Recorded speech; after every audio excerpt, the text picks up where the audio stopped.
Salut à tous, bienvenue sur ma deuxième vidéo.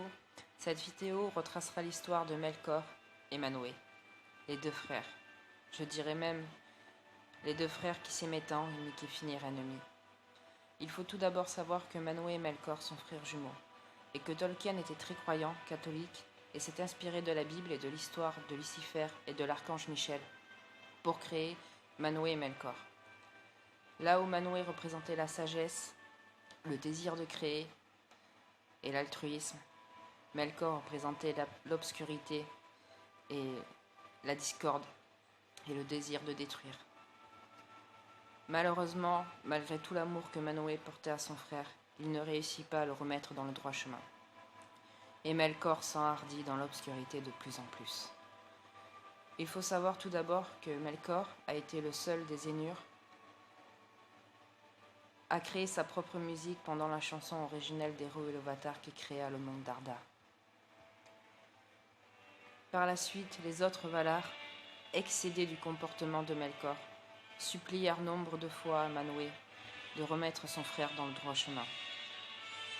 Mais Manwë, pris de compassion pour son frère, pensa encore à tort que son frère pouvait reprendre le chemin de la lumière. Mais Melkor s'enhardit dans l'obscurité. Il rallia tout d'abord à sa cause nombre de maillards, principalement des maillards du feu, dont les Balrogs. Oui, les Balrogs sont des maillards. Il recruta aussi à son service Maïrod l'Admirable, qui était au service du Vala Aolé, le Vala forgeron. Pour la petite histoire, il y a une Maia du nom d'Ariena, ou Arienne, qui était la Maia de la lave, dont, selon certains écrits de Tolkien, Melkor était épris. Mais Ariena, grande amie de Varda, la compagne de Manwë, ne céda jamais à ses avances et refusa catégoriquement de le rejoindre dans l'obscurité. Melkor fut emprisonné une première fois et libéré au bout de 100 ans. Il supplia son frère de lui pardonner et il jura de reprendre le chemin de la lumière et du bien. Malheureusement, Melkor, étant Melkor, il s'allia à Ingoliant la Terrible, déroba les Silmarils du Noldor Fëanor, détruisit les deux arbres, l'Orélin et Telperion. Plongeons le monde dans l'obscurité. Ariena, quand elle apprit ce qu'avait accompli Melkor avec l'aide d'Ingoliant, prit alors la décision de sacrifier son enveloppe charnelle et de prendre la place de la lumière pour le monde d'Arda. Elle devint alors le soleil, cette boule de lave qui éclaire Arda de sa lumière.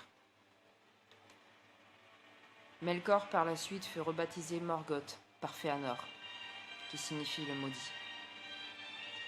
D'ailleurs, ce nom lui resta jusqu'à la fin.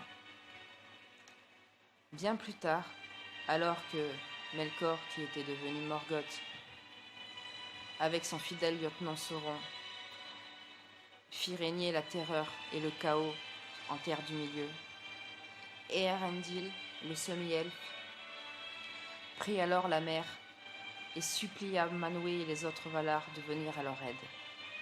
Les méfaits de Morgoth en terre du milieu étaient nombreux, et ses créations de plus en plus terribles, dont les orques.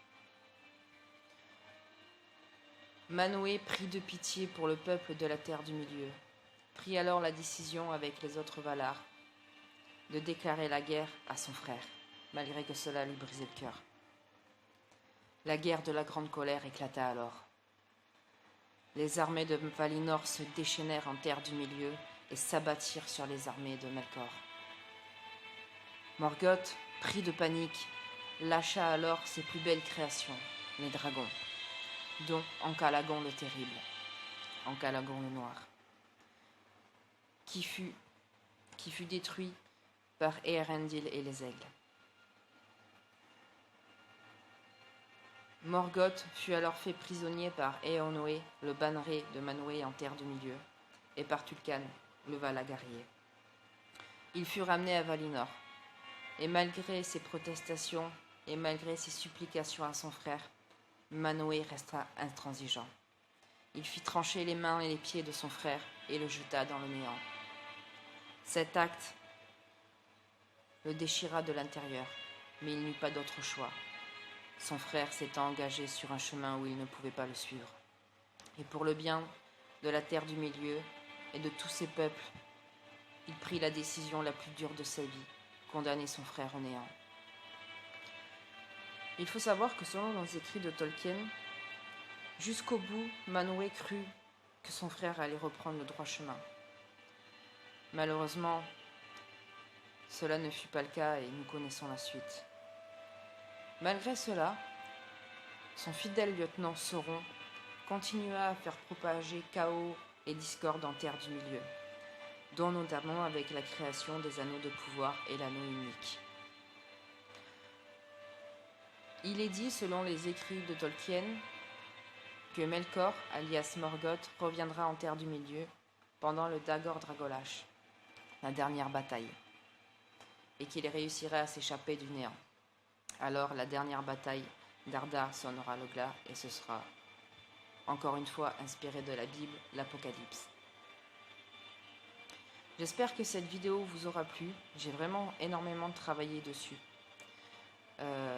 Ces deux frères me passionnent vraiment et je voulais vraiment vous conter leur histoire. La plupart des gens ne connaissent pas l'histoire de Manwë et Melkor et c'est pour ça que j'ai décidé de faire cette vidéo. Donc j'espère vraiment que cela vous aura plu. Prenez soin de vous et je vous dis à très vite pour une prochaine vidéo.